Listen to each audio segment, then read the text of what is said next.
Inscryption is a lot of things. It's a card game, it's a creepypasta, and it's a roguelite. And it's a surprise to me because I don't play many card games, but I find this one to be very intriguing.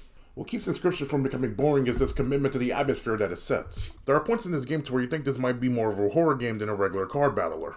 The game follows a simple procedure at first. You need to play cards by sacrificing the other creatures that you have on the board. These cards will attack at the end of your turn and will deal damage according to what power and sigil that they have. If you played Hearthstone, then the sigils in Inscryption are similar to the abilities that the cards have in that game, like the battle cries and death rattles. In the beginning, the game is all about quick sessions, which is something that you'll come to master as you fail and try again. You'll also learn as you explore the roadmap that it's not important to just gather a lot of cards, but to instead upgrade the ones you already have. This will allow you to bring out a card's true strength and then lead to quicker games. It's simple card game logic, but what keeps it engaging is how the game lets you experiment and take chances. I said that throughout your entire first run, you'll come across 10 to 15 battles, and that includes boss fights. I'll give you a simple overview of the entire game. Inscryption is separated into 3 acts. The first is your standard roguelike. You have to play a card game with a strange man inside of a dark cabin. He never really explains what happens if you win, which does add to the feeling of dread of the entire game, but he does make it apparent that you shouldn't lose. Like I said, sacrificing cards and knowing which cards to sacrifice is crucial for this first act. I love how you get a full deck of no-cost squirrels which you can use to sacrifice to summon other creatures. I also love that in every act you can see what cards are about to be played on the opponent's side. But that's not all, you can actually get up and explore the cabin that you're inside to solve puzzles in order to get other cards. You can actually learn a lot about the game by doing this. The first thing being that some cards require bones to summon as opposed to sacrifices. However, the effect is similar because enemies have to die for you to get bones. This first act has 4 main areas for you to go through. Along the way, you'll mostly be gathering cards, upgrading them, and sacrificing other cards so you can gain their abilities, which is a pathway to making some truly OP cards in the game. However, there are some downsides to the first act. I think the totems are implemented into the game very strangely. This is where you get to give certain cards in your deck an ability that carries throughout the entire run. The first time you get a totem is going to be for squirrels, and if I'm being honest, everyone is going to use squirrels for their entire run. Every run. Most of the abilities you can attach are pointless to put on squirrels. So basically you're just sitting back waiting for the right one to appear.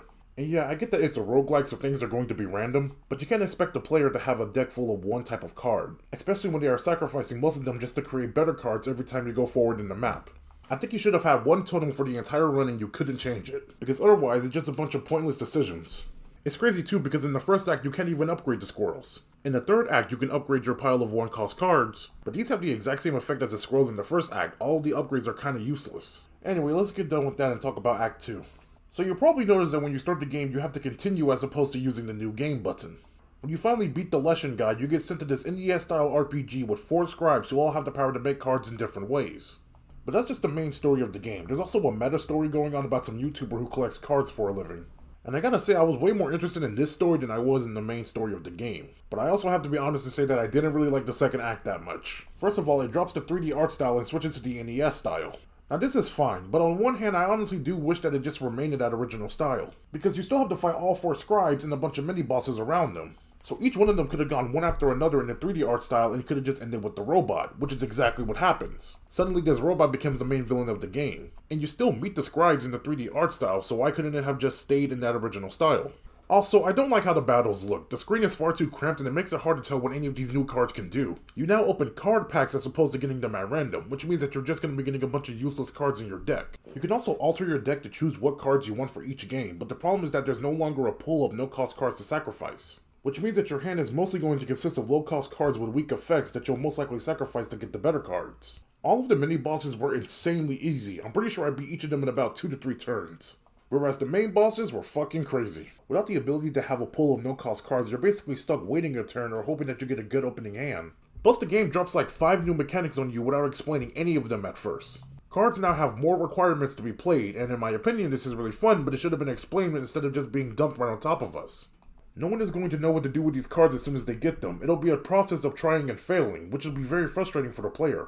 Especially since we were already familiar with the rules from the first act. This isn't the worst thing ever, especially for a card game, but it hurts me because getting to this point was really intriguing. And now let's finish with the third act. This is where the game goes back to the traditional art style and now you're at the mercy of a robot, who has swooped in to become the new villain of the game. This final act is pretty much a mixture of the last two. All of the previous rules apply and you still have to fight 4 bosses, but this is where the game truly descends into madness. The game started to scan my hard drive as well as my Steam account in order to make cards to play against me. And I think that's fucking awesome. This game already oozes a lot of energy that's similar to Undertale. But it wrapped it up inside of this weird card game. The map for this final act is actually a lot larger and you still have to go through 4 main areas like in the last act. And if I'm being honest, this was honestly the easiest part of the entire game. All the cards that you got were pretty much strong from the beginning, and upgrading them never really felt natural because they already had a lot of value to begin with. I did like how they utilized parts of the map in order to make some of the battles a lot more fun, and I did really enjoy all of the new puzzles that this last act had to offer. Overall, I can say that Inscryption was an absolutely amazing game. The presentation, the tone, and all of the game mechanics make this something special. I absolutely loved the final montage of bosses where you get to go up against all the scribes in the 3D art style. It was just a fun little small teaser of what this game could have been like if you had fought all of them in this style. I also once again really liked the meta-narrative that was going on with the YouTuber, and there are still parts of it that I'm trying to decipher in order to appreciate this game a bit more. There have been tons of card battlers that have come out over the course of the last few years that I never really felt the urge to play, but Inscryption was something that really caught my eye. So if you like card games and you like roguelikes, then I definitely recommend that you check this one out. I told you!